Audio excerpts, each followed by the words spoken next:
السلام علیکم ورحمۃ اللہ وبرکاتہ۔ بسم اللہ الرحمن الرحیم۔ ان اللہ اشتری من المؤمنین انفسهم واموالهم بان لهم الجنہ۔ وقال اللہ تعالی لقد کان لکم فی رسول اللہ اسوۃ حسنہ رب زدنی علما۔ سیرت نبوی صلی اللہ علیہ وسلم اور زکوٰۃ کے عنوان میں ہم کچھ باتیں دیکھ رہے تھے کہ شریعت کے نفاذ میں جو بندوں کی نفوس حائل ہوتے ہیں اس کی وجہ سے ان کو اگر موقع پر مصلحت سے ہٹا دیا جائے، ٹھیک کر لیا جائے تو خدا کا حکم جو ہے وہ پورا ہو جاتا ہے۔ وَلَئِن مَّكَّنَّاهُمْ فِي الْأَرْضِ أَقَامُوا الصَّلَاةَ وَآتَوُا الزَّكَاةَ وَأَمَرُوا بِالْمَعْرُوفِ وَنَهَوْا عَنِ الْمُنكَرِ۔ یہ باقاعدہ اس کا نفاذ ہوتا ہے، اور اقامت صلاۃ کا اور زکوٰۃ کی ادائیگی کا اور امر بالمعروف اور نہی عن المنکر، یہ وہ کام ہیں کہ جن کے ذریعے سے خدا کی منشا کو ریاست کے طور پہ نافذ کیا جاتا ہے۔ پاکستان میں ہم دیکھتے ہیں کہ جب ضیاء الحق نے 1977 میں مارشل لاء لگایا تو اس کو اسلامائزیشن کا رخ دیتے ہوئے اپنی پریزیڈنسی بنا کر انہوں نے کئی کام کیے ہیں، جن میں 1980 کا زکوٰۃ اور عشر کا آرڈیننس تھا، جس کے تحت از خود طریقے سے 2.5% کے حساب سے ان بینکوں کی اس اماؤنٹ پر جو وہاں موجود تھیں یا ڈپازٹ تھے یا اور باقی مالی سکیمیں تھیں، ان پر 2.5% کے حساب سے زکوٰۃ لی جاتی تھی، اور اس کو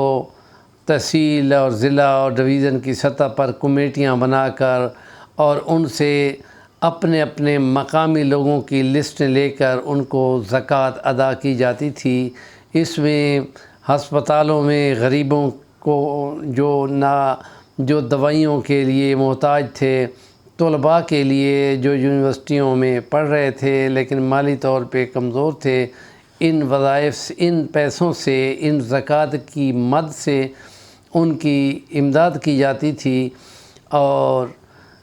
اہل تشیع کو اس سلسلے میں ان کے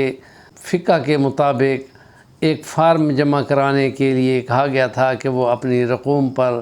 استثناء حاصل کر سکتے ہیں، اور اگر وہ یکم رمضان کے زکوٰۃ سے پہلے 2 مہینے وہ فارم جمع کرا دیں گے۔ بعد میں آ کر یہی رول اہل سنت کے لیے بھی نافذ کیا گیا کہ ہماری رقم از خود کٹوتی میں نہ ڈالی جائے، ہم اپنے محلے کے غریب رشتہ داروں میں زکوٰۃ تقسیم کریں گے۔ تو اس طریقے سے اس کے اندر تھوڑی بہت تبدیلیاں کی گئیں۔ مشرف کے دور میں ہم دیکھتے ہیں کہ انہوں نے باقاعدہ اس کام کے لیے جب زکوٰۃ کی مد کو استعمال کرنے کا سوچا تو غازی محمود صاحب نے منسٹر مذہبی امور ہو کر انہوں نے بہترین مشورہ دیا تھا کہ نوجوانوں کو پیسے دینے کی بجائے رکشہ لے کے دیں، اور خواتین کو سلائی کڑھائی کے لیے سلائی کی مشینیں دیں، تاکہ وہ اپنی محنت اور اپنی